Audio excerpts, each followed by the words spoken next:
Hey everyone, long time no see. So, a message is trending in my inbox stating that I'm preparing for GATE examination and I'm a PSU aspirant. Should I be worried about PSU privatization? So, the answer is simple, not at all. So, before going into the reasons, let us first see what is this whole issue.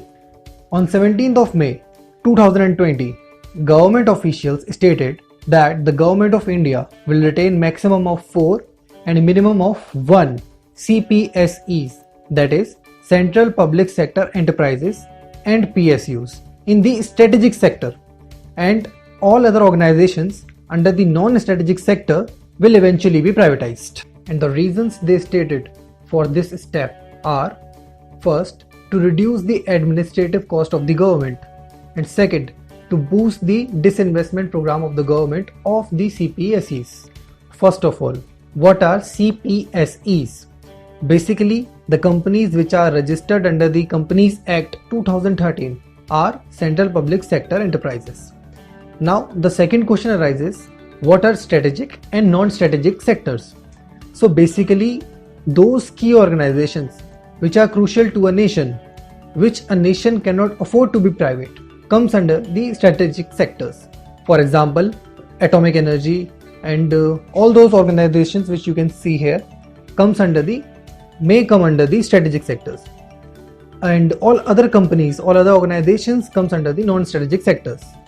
Okay, so the policies which governs which organization will fall under which category, which sector, either strategic or non-strategic, are known as industrial policies. These policies change from time to time. As of now, we do not know for sure which organizations come under which sector, and anything could firmly be said only after the updation in the industrial policy. Okay, so before moving on, I want to share some facts with you all. So as of March 2019, we had around 300 PSEs in India. So with this much amount of investment and this much amount of paid up capital, and these all PSEs collectively employed more than 15 lakh employees. 15 lakh. Okay, so the different kind of organizations, companies according to categories are shown here, and pause the video if you want and have a look. Okay, so before moving forward, it is important to understand the meaning of privatization and the difference between disinvestment and strategic disinvestment. I am going to explain this with a very simple example. Let us assume that there is an organization and Government of India has 100% stakes in it. Now, let us say government decides to sell 20% of its stakes to a private player.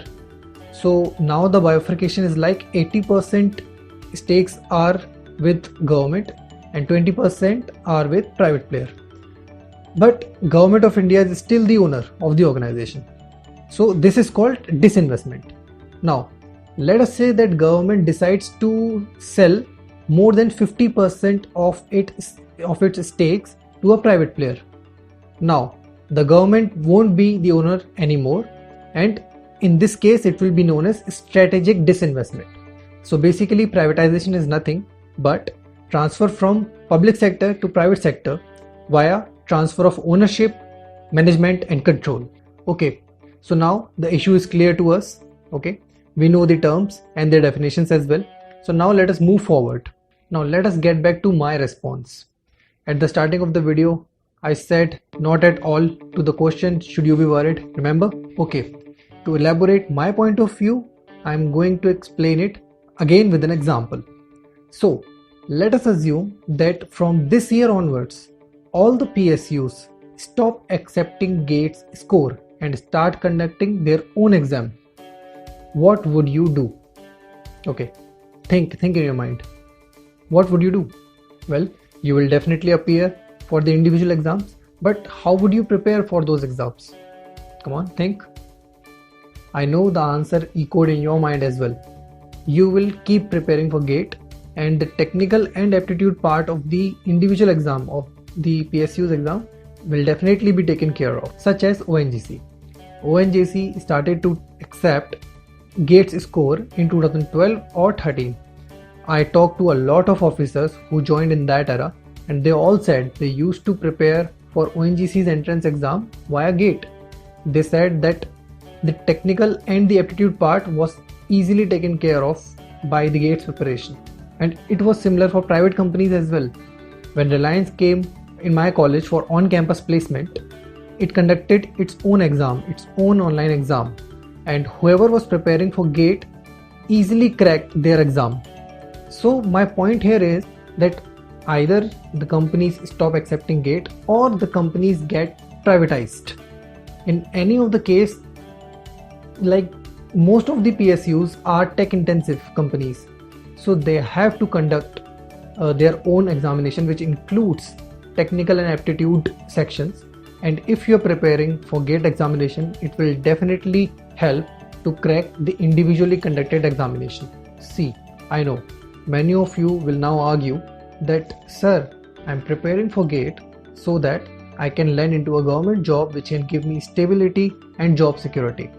See, my friend, you have to accept the bitter truth. It is not like that these jobs are migrating somewhere else and you will also migrate to that particular exam. These jobs are shrinking, and the only thing you can do right now is that make yourself capable enough so that you can join these companies even after the privatization. So I agree that after privatization, that these jobs, the recruitment process for the organizations may update a lot. Maybe you have to work on your interpersonal skills a lot, but that planning is for later part. Whatever it is, the technical part is always going to be there, and preparing for GATE is definitely going to help you in that. Second reason, preparing for GATE can help you to crack other organizations' exams as well.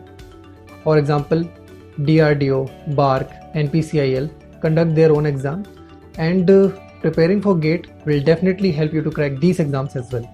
Moreover, it can help you to crack other examinations as well. For example, it is widely known that GATE preparation is a subset of ESE preparation. So if a person is preparing for ESE, it's his or her GATE preparation will be taken care of. So the vice versa is also true.